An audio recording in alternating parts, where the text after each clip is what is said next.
High all government job aspirants, welcome to my channel the competitive tutorials. তো যারা এই channel নতুন অবশ্যই চ্যানেলটাকে সাবস্ক্রাইব করে দিও।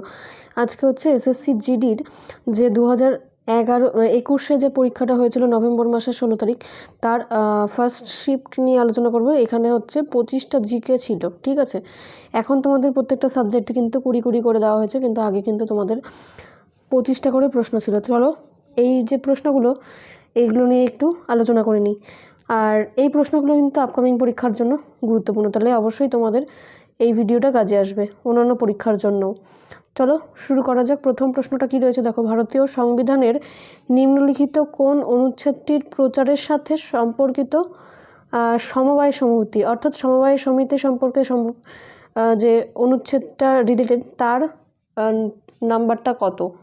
তার কনস্টিটিউশনের যে নাম্বারটা সেটা হচ্ছে 43B, অপশান 2। নেক্সট প্রশ্ন, এটা কারেন্ট অ্যাফেয়ার্সের প্রশ্ন, তোমরা স্কিপও করতে পারো, আমি তবুও বলে দিচ্ছি।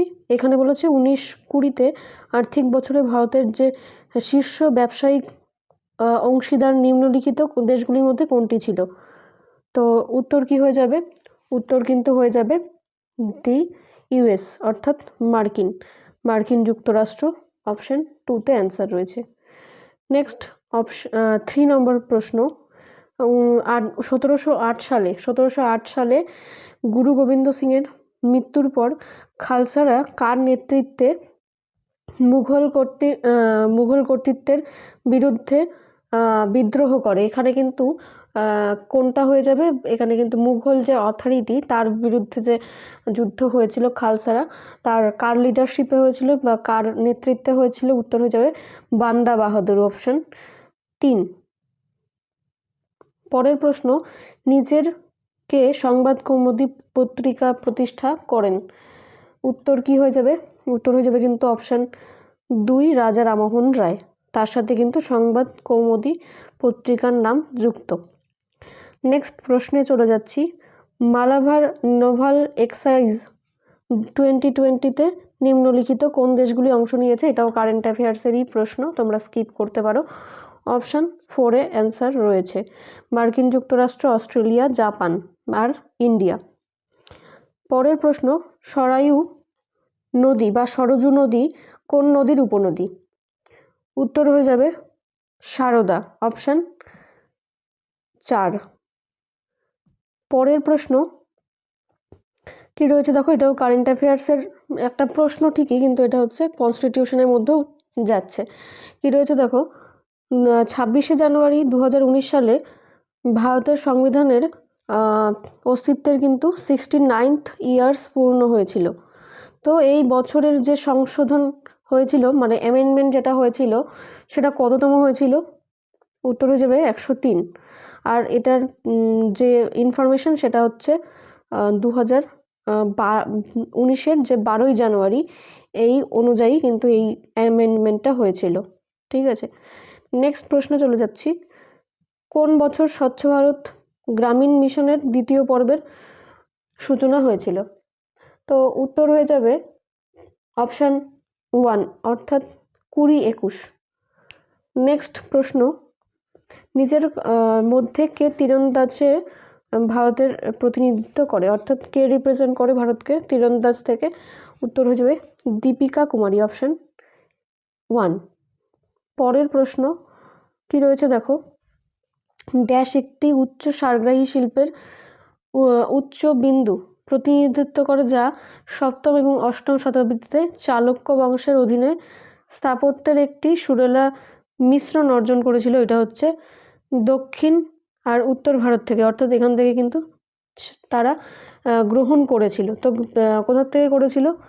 উত্তর হয়ে যাবে পাট্টাদাকাল, অপশান বিতে অ্যান্সার রয়েছে, অর্থাৎ 2 নম্বর।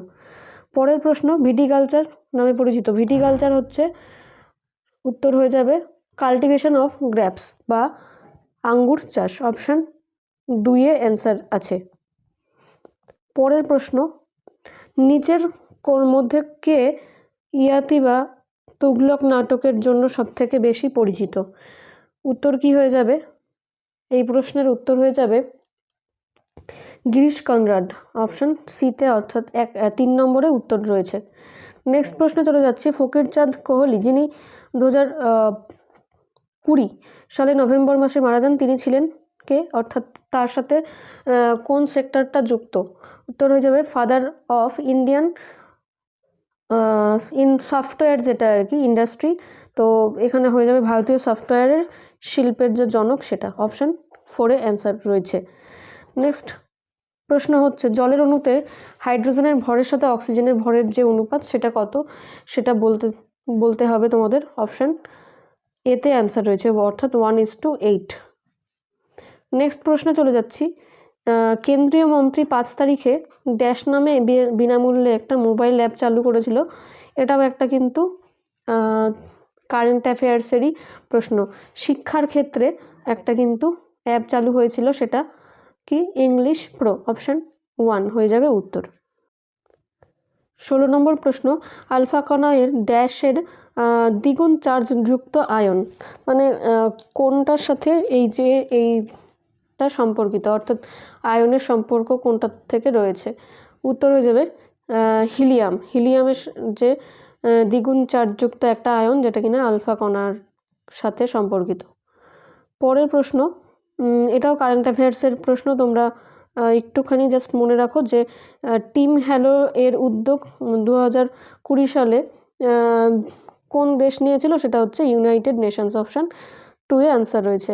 নেক্সট প্রশ্ন, নিজের কোন খেলার সাথে কেরালার ব্লাস্টার্স দলের সম্পর্ক রয়েছে? উত্তর হয়ে যাবে, এটা কিন্তু একটা ফুটবল টিম, অর্থাৎ অপশান 1-এ অ্যান্সার রয়েছে। নেক্সট প্রশ্ন 19 নম্বর, নিচের কোনটি মিজোদের ঐতিহ্যবাহী বাঁশনাচ বা ট্র্যাডিশনাল বাম্বু ডান্স? এটা আমি এখানে ইংলিশ টার্মটাও দিয়ে দিয়েছি, ইংলিশ টার্মটা জানলে তোমরা বুঝতে পারবে। তো উত্তর হয়ে যাবে চেরাও, অপশান সিতে, অর্থাৎ 3 নম্বরে অ্যান্সার রয়েছে। পরের প্রশ্ন, মারাঠা এবং আফগানিস্তানের যে শাসক আহমদ শাহ দুরানি দের মধ্যে পানিপথের যে তৃতীয় যুদ্ধ হয়েছিল, তা কোন বছরে হয়েছিল? তো সেটা হয়ে যাবে কি? হয়ে যাবে 1761 সালে। তোমরা টেলিগ্রাম চ্যানেলে জয়েন করে থাকলে পিডিএফটা তোমরা পাবে, তো অবশ্যই টেলিগ্রাম চ্যানেলে জয়েন করে থাকো। তারপরের প্রশ্ন 21 নম্বর, এটাও কারেন্ট অ্যাফেয়ার্সেরই প্রশ্ন, স্কিপ করতে পারো, আমি জাস্ট অ্যান্সারটা তোমাদেরকে বলে দিচ্ছি। এখানে যে প্রশ্নটা রয়েছে, সেটার অ্যান্সারটা হচ্ছে অপশান 3, অর্থাৎ MPL স্পোর্টস। আর এখানে প্রশ্নটা একটুখানি বলে দিচ্ছি। 2020 যে নভেম্বর মাসে BCCI এর থেকে যেটা স্পন্সর করা হয়েছিল, টিম ইন্ডিয়ার যে স্পন্সর করবে, সেটা হচ্ছে MPL স্পোর্টস, এটাই বলা হয়েছিল। পরের প্রশ্ন হতে দেখো, রাজা টোডরমল নিচের কোন রাজার শাসনকালে স্বরাষ্ট্রমন্ত্রী ছিলেন? তো এখানে মানে মুঘল সাম্রাজ্যের ক্ষেত্রে আর কি। তো কি হয়ে যাবে? মুঘল শাসকদের ক্ষেত্রে কে স্বরাষ্ট্রমন্ত্রী ছিলেন? উত্তর হয়ে যাবে Akbar, option 4 is the right answer. Next প্রশ্ন, এটাও কারেন্ট অ্যাফেয়ার্সেরই প্রশ্ন। এটার যে অ্যান্সারটা, সেটা হয়ে যাবে অপশান 1, 816 টাকা। প্রত্যেকটা মাসে যে ভারতীয়দের মধ্যে একজন দরিদ্র সীমার যে নির্ধারণ রেখা ছিল, সেই রেখা অনুযায়ী 816 টাকা প্রতি মাসে একজনের আয় হলে সে কিন্তু পভার্টি লাইনের নিচে থাকবে। আর এটা হচ্ছে 2011-12 এই সালের গণনা অনুযায়ী এইটা কিন্তু নির্ধারণ করা হয়েছিল। পরের প্রশ্ন কি রয়েছে দেখো, পাঞ্জাব থেকে 5টি নদী পাকিস্তানের মিথানকোটে কোন নদীতে প্রবেশ করেছে? সেটা উত্তর হয়ে যাবে সিন্ধু, অর্থাৎ অপশান 1-এ অ্যান্সার রয়েছে। নেক্সট প্রশ্ন, অর্থাৎ লাস্ট প্রশ্ন, দেখো কি বলেছে, ড্যাশ হলো একটি সাধারণ যন্ত্র যা বৈদ্যুতিক সার্কিট ভাঙতে বা সম্পূর্ণ করতে ব্যবহার করা হয়। একটু ইংলিশটা বলে দিচ্ছি, তাহলে তোমাদের বুঝতে সুবিধা হবে। Dash is a simple device that is used to either break the electric circuit or to complete it. তো এইটার উত্তরটা হয়ে যাবে সুইচ, অর্থাৎ সুইচ যে অপশানটা ছিল 2 নম্বরে, সুইচ এমন একটা যন্ত্র যেটা কিনা কোনো একটা সার্কিটের সম্পূর্ণ করতে এবং ভাঙতে সাহায্য করে। আজকের ক্লাসটা এখানেই শেষ করছি, দেখা হচ্ছে পরবর্তী লেসনে। Thanks for watching and all the best for your upcoming exam.